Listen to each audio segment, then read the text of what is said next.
Alone he moved, watched by the infinity around him and the unknowable above. All could be seen that shuns the mortal eye. All could be known, the mind has never grasped.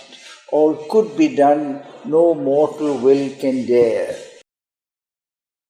A limitless movement filled a limitless peace. In a profound existence beyond earth's parent or kin to our ideas and dreams, where space is a vast experiment of the soul, in an immaterial substance linked to ours, in a deep oneness of all things that are, the universe of the unknown arose.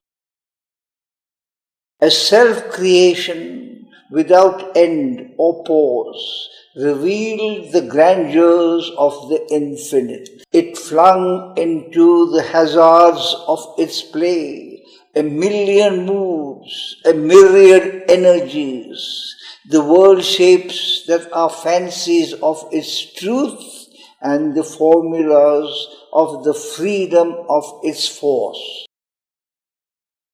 It poured into the ever-stable flux a Bacchic rapture and revel of ideas, a passion and motion of everlastingness. There rose, unborn, into the unchanging surge, thoughts that abide in their deathless consequence, words that immortal last, though fallen mute, acts that brought out from silence its dumb sense, lines that convey the inexpressible. The eternal stillness saw in unmoved joy his universal power at work displayed in plots of pain and dramas of delight, the wonder and beauty of her will to be. All, even pain, was the soul's pleasure here. Here all experience was a single plan, the thousandfold expression of the One. All came at once into his single view. Nothing escaped his vast intuitive sight. Nothing drew near he could not feel as kin. He was one spirit with that immensity. Images in a supernal consciousness, embodying the unborn who never dies, the structured visions of the cosmic self, alive with the touch of being's eternity, looked at him like form-bound spiritual thoughts figuring the movements of the ineffable.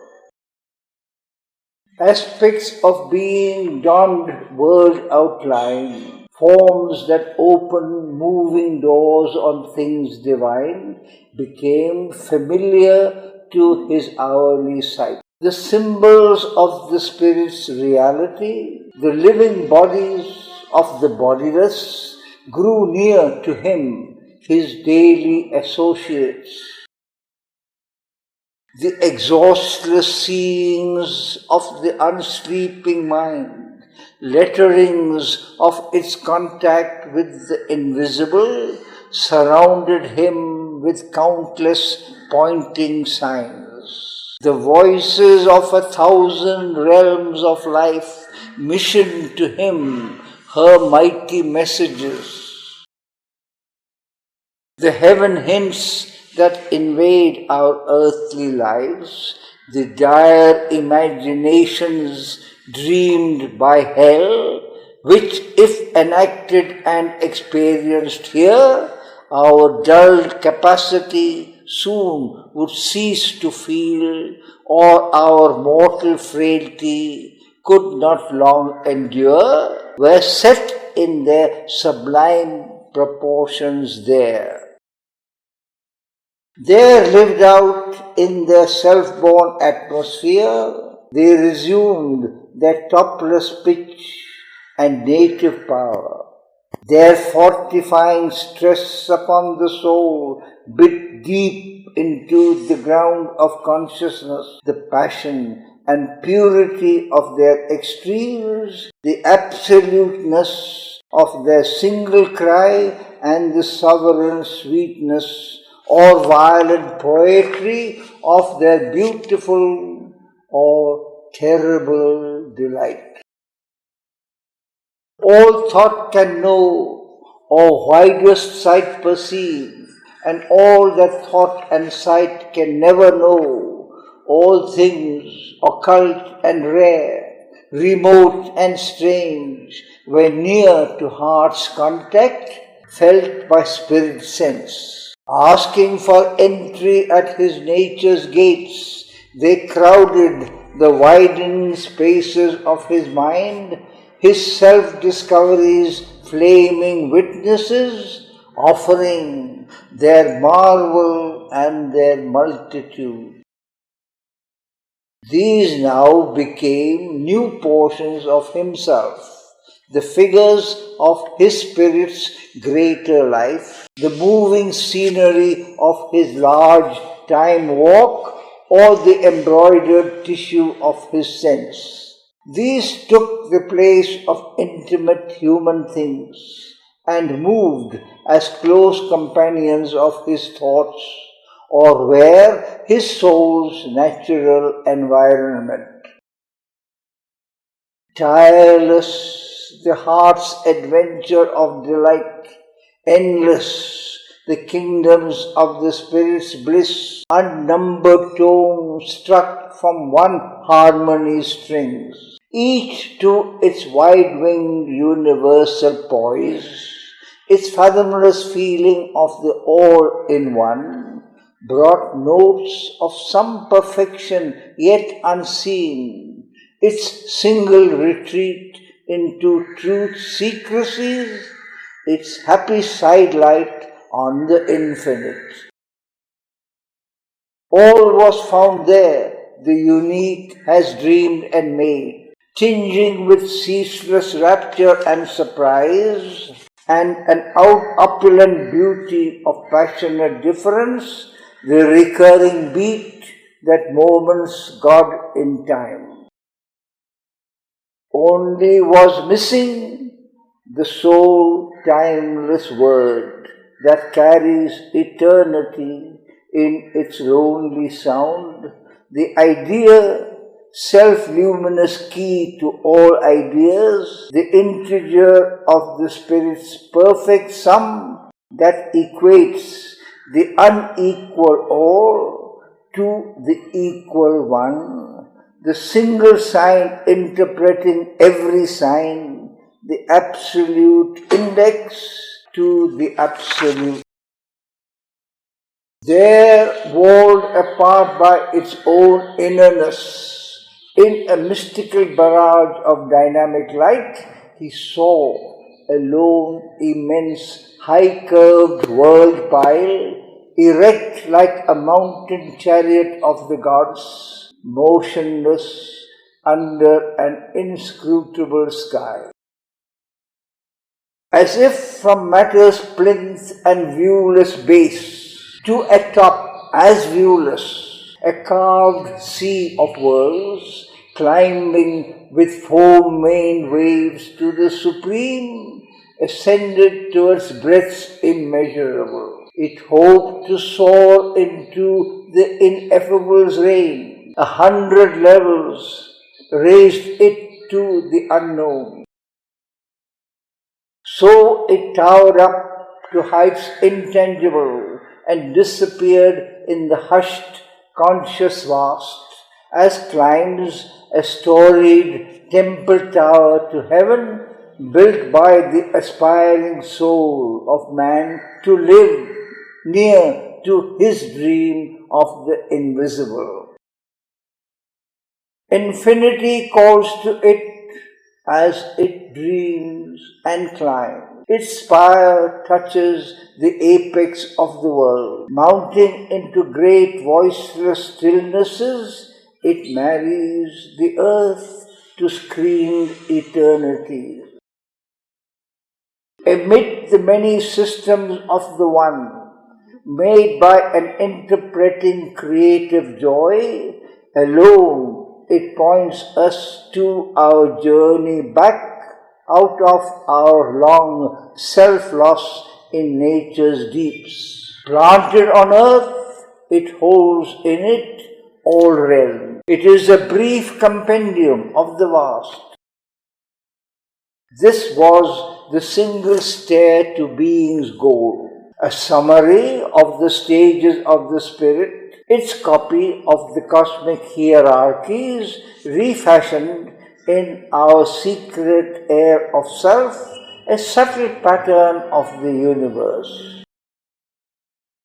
It is within, below, without, above. Acting upon this visible nature scheme, it wakens our earth matter's heavy dose to think and feel and to react to joy. It models in us our diviner parts, lifts mortal mind into a greater air, makes yearn this life of flesh to intangible aims, links the body's death with immortality's core. Out of the swoon of the inconscious, it labors towards a superconscient light.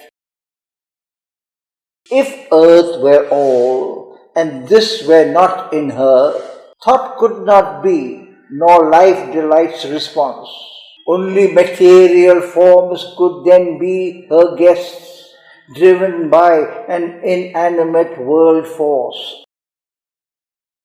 Earth, by this golden superfluity, bore thinking man, and more than man shall bear. This higher scheme of being is our cause, and holds the key to our ascending fate. It calls out of our dense mortality the conscious spirit nursed in matter's house.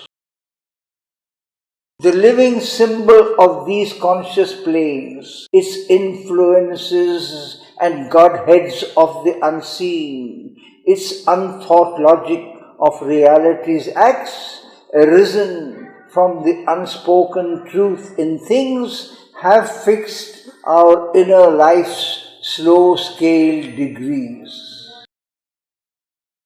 Its steps are paces of the soul's return from the deep adventure of material birth, a ladder of delivering ascent and rungs that nature climbs to deity. Once in the vigil of a deathless gaze, these grades had marked her giant downward plunge, the wide and prone leap of a Godhead's fall. Our life is a holocaust of the Supreme. The great World Mother, by her sacrifice, has made her soul the body of our state. Accepting sorrow and unconsciousness, divinity's lapse from its own splendors wove the many-patterned ground of all we are.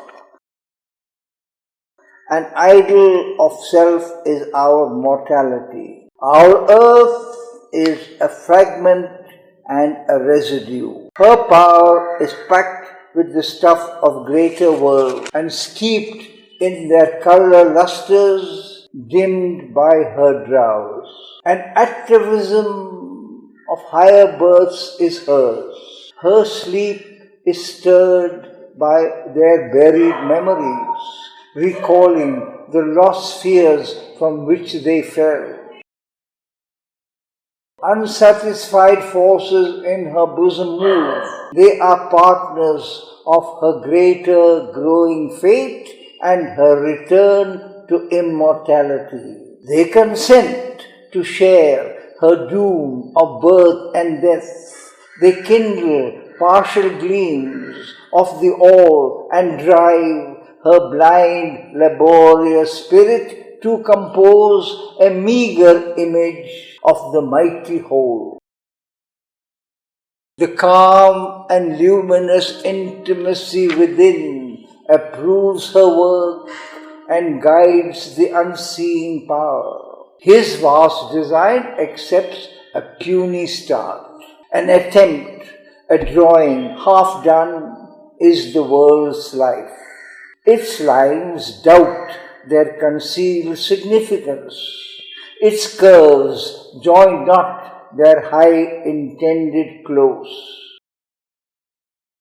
Yet some first image of greatness trembles there, and when the ambiguous, crowded parts have met, the many-toned unity to which they moved, the artist's joy shall laugh at reason's rules. The divine intention suddenly shall be seen, the end vindicate intuition's sure technique. A graph shall be of many meeting worlds, a cube and union crystal of the gods. A mind shall think behind nature's mindless mask, a conscious vast fill the old dumb brute space. This faint and fluid sketch of soul, called man, shall stand out on the background of long time, a glowing epitome of eternity, a little point reveal the infinitudes.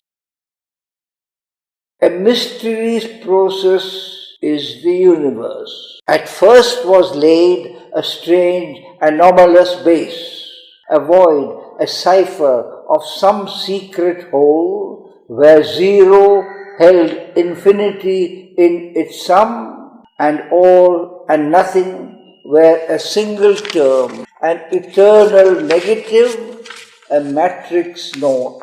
Into its forms the child is ever born, who lives forever in the vasts of God.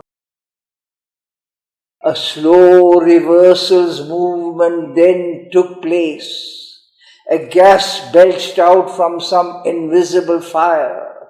Of its dense rings were formed these million stars. Upon earth's new-born soil, God's tread was heard. Across the thick smoke of earth's ignorance, a mind began to see and look at forms and grope for knowledge in the nescient night. Caught in a blind stone grip, force worked its plan and made in sleep this huge mechanical world, that matter might grow conscious of its soul and, like a busy midwife, the life power deliver the zero carrier of the all. Because eternal eyes turned on earth's gulfs, the lucent clarity of a pure regard, and saw a shadow of the unknowable, mirrored in the inconscious boundless sleep, creation's search for self began its stir. A spirit dreamed in the crude cosmic world. Mind flowed unknowing in the sap of life, and matter's breasts suckled the divine idea. A miracle of the Absolute was born. Infinity put on a finite soul. All ocean lived within a wandering drop. A time-made body housed the illimitable. To live this mystery out, our souls came here. A seer within, who knows the ordered plan, concealed behind our momentary steps, inspires our ascent to viewless heights, as once the abysmal leap to earth and life. His call had reached the traveler in time. Apart In an unfathomed loneliness, he travelled in his mute and single strength, bearing the burden of the world's desire. A formless stillness called a nameless light. Above him was the white, immobile ray, around him the eternal silences. No term was fixed to the high-pitched attempt. World after world disclosed its guarded powers. Heaven after heaven, its deep beatitudes. But still the invisible magnet drew his soul. A figure sole on nature's giant stair, he mounted towards an indiscernible end on the bare summit of created things.